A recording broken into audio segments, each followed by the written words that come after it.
Welcome back to another episode of Across the Conference presented by Allstate along with Sydney Staples. I am Ari Temkin, so great to have you with us because we've got a lot to get to today. Hop aboard. We've got the wind down of winter sports. We've got the postseason on the horizon. We've got swimming and diving championships coming up next week, wrestling, gymnastics, the NCAA tournament, Big 12 tournaments in basketball, plus, of course, the start of baseball, softball, women's lacrosse. There's a lot going on right now, Sid. A lot. And how about we start things where I think we should, right? The nation's first perfect 10 on bars. Can you guess who competed it? You can give me three guesses. I only need one. Avery Neff. Who else? We can't be shocked, okay? Considering that now she's got two perfect 10s on the season. One on ball, now we've got it on bars. It makes me think back to when we discussed with her all that time ago. I think, wow, we have gotten to see her succeed so far this season. Well, and we were talking to her about trying to get that perfect 10, and since that interview, she's gotten two so far this season. So maybe we inspired her, or maybe she's just that good. I think we take the credit. Yeah, 100%. You're welcome, Avery. You're welcome. But, I mean, when you look at where gymnastics is right now, it feels like there's some good competition, you know, for second and maybe even for an opportunity for the NCAA tournament behind Utah. We talk so much about how we expected Utah to perform really well, but then again, we also discussed that we expected the likes of Denver, who's currently in second, to be doing just as well.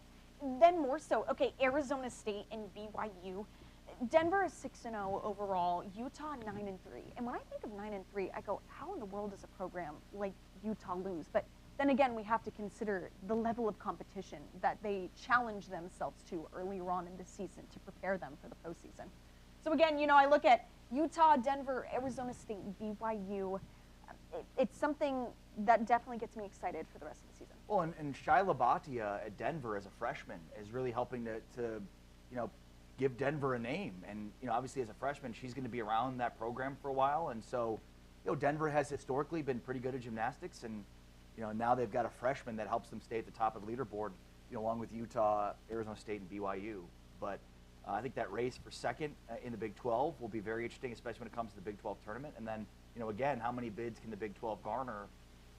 Because it's been Utah that's really been the strength at the top of the conference. You know who clinched first in the conference on the women's basketball side of things? TCU? None other than the Horned Frogs. Yes, yes, yes. 40 straight wins at home. Yep. That's not, I don't even think you can categorize that as just a home court advantage. I don't know how you describe it, but it's more than that. Now, mind you, they're tying Texas now for that kind of a winning streak when it comes to being at home. And what's even better is the fact that TCU did so, secured that 40th win against the last team that they lost to at home, being WVU. Talk about sweet revenge all this many games later.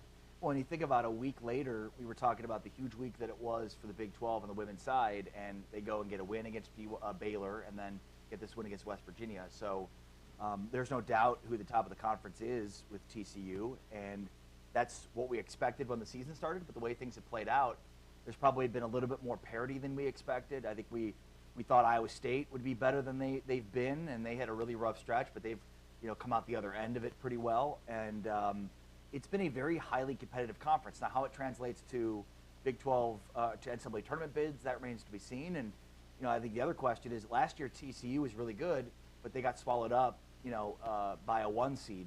And when you're not hosting, it's tough. And with the success they've had at Scholmeyer Arena, you know, to not be able to host, you know, into the Final Four would be a travesty for a program that's won so much at home. How about another program that's had a lot of success this season? We're talking ASU.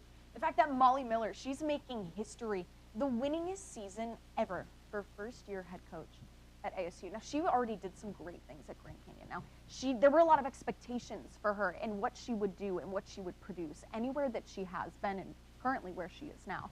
The team starting off 15-0 to start this season, and then seeing how much this long into the season, how well they're performing as well. Again, it speaks to that depth that the Big 12 Conference has. TCU, we knew would perform well, but ASU was more of that kind of question mark going into things, and they've really pulled through. Yeah, I mean, look, Arizona State as a program, they've just really embraced and taken on the personality of Molly Miller.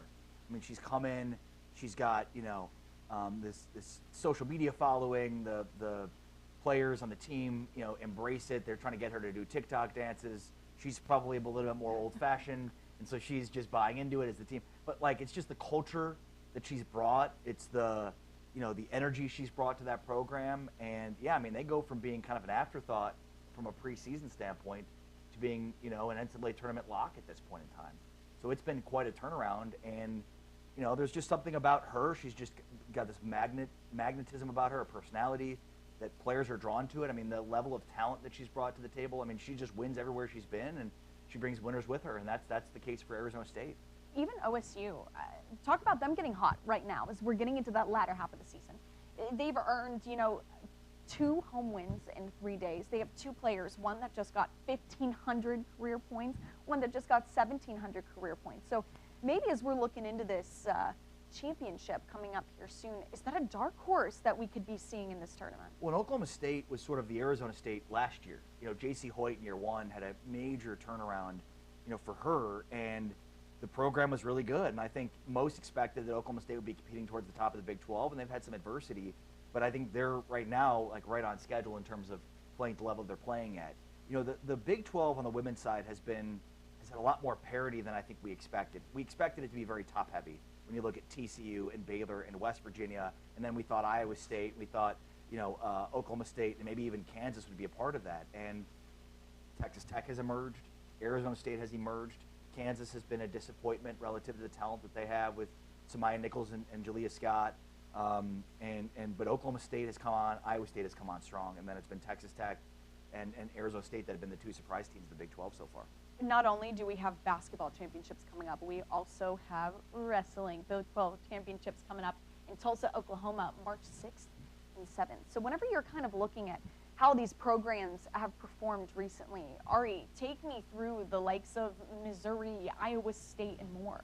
Yeah, so, I mean, you have Oklahoma State and Iowa State at the top, and that's obvious, and Iowa State, with the leg up, but Missouri defeated Oklahoma. I think when you look at sort of the next tier between, North Dakota and Mizzou, Wyoming, Oklahoma, there's been sort of a question about who is there. I think Missouri has really, they have really come alive. And this week we get Missouri, Iowa State. So, I mean, we think about the top of the Big 12, it's a measuring stick. So I don't expect Mizzou to win this, but certainly, can they win in a few categories and score some points on an Iowa State team that's been dominant. Iowa State coming off a win over West Virginia, and that was after they defeated in-state rival UNI, who's 15th in the nation. Wyoming has really come on. I mean, Wyoming over Oklahoma. So, again, like aside from Oklahoma State and Iowa State, it's been like who else is going to be at the top of the food chain? You've seen Missouri, you've seen Wyoming, Oklahoma's maybe sliding to the back, UNI's in that conversation. So it's been really, really interesting. A duel or two is what kind of separates a lot of these programs right now to that Big 12 championship coming up here shortly. So the fact that an Iowa State can put together beating West Virginia and UNI this close right now, when you have Mizzou coming up, it's almost like, all right, do we steamroll one more team to really prep us as we're getting into that postseason play? Look forward to it. But look, I mean, Iowa State and Oklahoma State are 2 teams that win national championships and have wrestlers that will win and compete for individual national championships. Oklahoma State this week, went out of conference and took on Virginia Tech, and that's always been a strong program. So that's a nice out of conference win that gives you a good sense of what their resume could be. So yeah, on the wrestling side, it's really interesting because we know who's at the top. I think it's sort of those mid teams, that are at this point trying to figure out where their place is. And so far, Missouri and Wyoming have been impressive. All right, that's a look at wrestling. So still to come, we've got to take a dip around the diamonds and a dip in the pool. Got to really get my puns on straight here. You need to do a little bit better, but it's okay. I'll give it to you. With City Staples, I'm Ari Tepkin. We're going across the conference here, presented by Allstate on Big 12 Studios.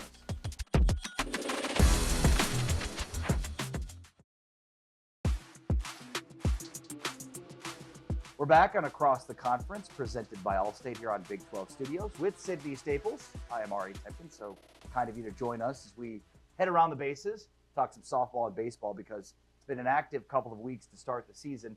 Let's start with softball. Texas Tech is the huge story with getting to the national championship game last year and being, one of the favorites to win a national championship this year. And, as is with the softball season, most of the premier programs in college softball start in Clearwater, Florida, and Texas Tech was no different. And, they did take a loss. Yeah. But other than that, it's been a pretty good start for Texas Tech softball. when you lose to Nebraska, maybe that sends some people into a tizzy and they think to themselves, how? But we have to remind everybody, it's so early on in the season. And to think of these programs being undefeated, things like that, that is so much harder said than done. And I'm not saying that the likes of a program of Texas Tech and the Red Raiders, that they couldn't have gone perfect in a season. But I don't look at a loss or something like that as something, a reason and cause for people to be all up in arms. It's still so early on in the season. And what better time to really test how your team is going to perform against those big time matchups than right now when you have months to then fix problems you realize from there. Yeah, and look, I mean, Texas Tech at the start of the season is hitting 368 as a team, which is second best in the Big 12, and they have an ERA at sub 1.5. It's like 1.43, which is tops the Big 12. And that's, I mean, instead of the record and the results, probably look at those two things. You know, I expect their batting average to improve overall. Mia Williams had a great start to the season. It's the pitching, though, that I think it's not been a surprise, but it's just been the, you know, individual performances and not just from the usual suspects. I think it seems like Texas Tech has more depth emerging at the pitcher position, which was a huge issue last year. Yep. You know, they could not win outside of starts from Najee Kennedy. And now it's like they've got 2-3 starters that they can count on, you know, not just in the regular season, but in the postseason too. And obviously the regular season will be about finding if those are consistent winners they can win with throughout into the postseason. There's already been a marquee sort of win already for the Red Raiders over Texas A&M. So again, not reason for anyone to go crazy, but it's giving opportunity, these learning experiences for some of these players. Mia Williams, 688 average to start the year, 3 home runs, 13 driven in, 12 runs scored in the opening week. Let me do you one better. Possibly? Possibly. Houston, their program, 22 home runs already. 22 home runs for Houston. 22. Yep. Maddie Hartley, okay, talk about power pace. 6 home runs are hers alone. So are we looking elsewhere in this conference for some big time? I mean, I look at Arizona. They've already earned 2 quality wins themselves. So we're talking Texas Tech and some of these bigger programs taking on these marquee matchups. Yeah. But then again, kind of rounding out the rest of the Big 12, there's still plenty of things for us to keep our eyes on. Yeah, no doubt about it. I mean, Shelby Jones for Utah is .86 in her ERA with 20 strikeouts. So that's a really good start. And then you look at the plate. Brooklyn Carter, by the way, I don't think she's Jay-Z's daughter, even though Jay-Z has a song that says, if I had a daughter, that's what I'm going to call her, Brooklyn Carter. I don't think that's Jay-Z's daughter, but I digress. 565 average in the 10 games played so far. So she is tearing the cover off the ball. And then there's Serenity Trice from Arizona, 529 batting average, 18 hits, 4 doubles, and 2 triples to start this season. How do we top this? I do think I have another answer. I'm telling you right now, I can just go bar for bar here in a second. All right, let's see it. Baseball. Yeah, Baylor. I know where you're going. Oh, come on. Everybody knows about This it. isn't just Big 12 news, by the way. This is national news. This is historic baseball as a sport news. I mean, when you are Tice Armstrong and you're hitting 3 grand slams in one game, did you know that nobody in MLB has ever done that? Let alone in collegiate baseball. You sure it's never happened in Major League Baseball? I think it has. Okay, well, it has happened once before in college baseball. But, I mean, think of the odds that it happened. I mean, 3 grand slams in a season would be ridiculous. Yep. To have 3 grand slams in a game, one, you may want to, after the second grand slam, it may be a good idea to pitch around him. Just saying. Like, dude's hit 2 grand slams already. He comes up with bases loaded the 3rd time. Just walk him. Yep. Last I checked, 4 runs, more than 1 run. But I digress. They didn't. He hit 3 grand slams in the same game. Ridiculous. All on opening day. Yeah. What better way to start a season? I don't think there is one. Just the second D1 player ever. Louisville's Jim LaFontaine, 1976. And it is unlikely to think that has actually happened before.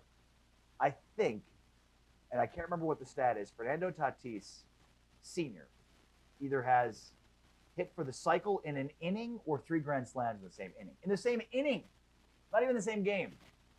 I'll have to check on that one. I don't even understand how you're getting through. Yeah, right. That's all a long the same. inning. Listen, I don't care how, I don't care where. You're hitting 3 grand slams, period, in a single game, let alone in a single inning. any, all of it impressive, and especially when we're talking at the collegiate level. But TCU baseball also making an opening weekend statement. So beating the likes of Vanderbilt, also beating Arkansas to open up the season, but losing to Oklahoma. A little bit of a downer there, but it's all right. Still a lot to take away from the season opener, really, to begin with. And even Houston, okay, an undefeated record from the Puerto Rico Challenge. Yeah, and a nice 8-7 win over Washington to close that thing out. I mean, Texas Tech had a really down year last year in baseball. I mean, we talked a lot about Tim Tadlock and the program that he has at Tech. They're not used to losing. They had a down year last year. They've really started the season strong. Arizona is averaging 9.1 runs per game to start this thing. Oklahoma State. It'll be very interesting to see, how this thing shakes out, because when you look at the top, like, you expect TCU, Oklahoma State to be at the top. What about Houston? What about Texas Tech? What about Kansas? How about Arizona? West Virginia's been really good. So it's going to be very interesting to see on the baseball side of things. How about the swim and dive side of things? We need to dive into the pool next here shortly to talk about all things heading into their postseason. Are you leading or am I? I think this is a show I am. Why not? Just railroading me over here. We've got Under the Radar, plus we dive into the deep end of the pool. It's all coming up here as we continue across the conference, presented by Allstate with Sydney Staples. I'm Ari Temkin. Great to have you with us here on Big 12 Studios.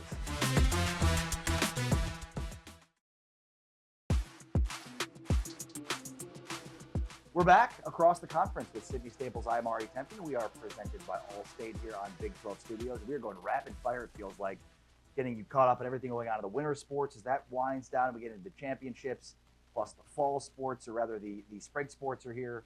Getting ahead of myself. Fall, we're still ways away from fall sports. Can you tell the excitement? Did you know that women's soccer, they just had their schedule released for the coming fall? Ooh. So listen, trust me, I'm excited to talk about fall sports here soon. Can it be fall already? I'm ready. This former women's soccer player is definitely excited to talk about soccer. All right, let's talk about swimming and diving, because of the winter championships, swimming and diving is up next.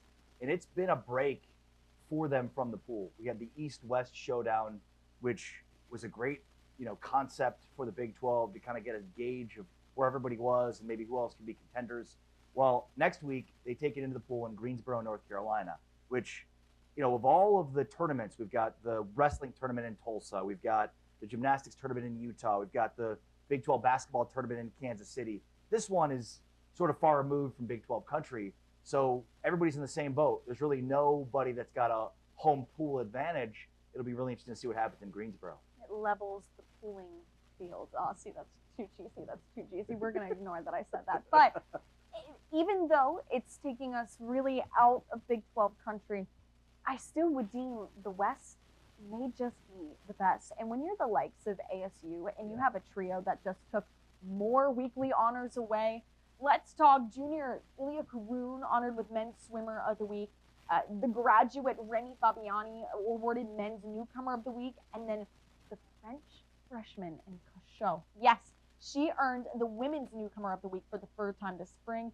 And she even set a school record in the 100 free. So when we head into North Carolina, the expectations are potentially a sweep in terms of the swimming side of things for Arizona State. But on the diving side of things, there could be a little bit more switching it up. Those podium positions could be more than what the casual fan may anticipate. Yeah, and look, I mean, when you talk swimming and diving in the Big 12, you're talking Arizona State. Yeah. And they swept the West duel. They swept their in-state duel with Arizona. They're clearly the kings and queens of the Big 12 at the top, and are competing for national championships and should compete for national championship this year. But, I mean, Houston won the East meet. So, aside from Arizona and Arizona State being at the top of the food chain, you've got Houston, you've got Arizona, you've got TCU that have all done well and have all scored well. So I think the battle for second place and third place and the battle to potentially get some NCAA tournament bids are still up in the air for Greensboro. On the diving podium of things, here's going to be maybe my hot take.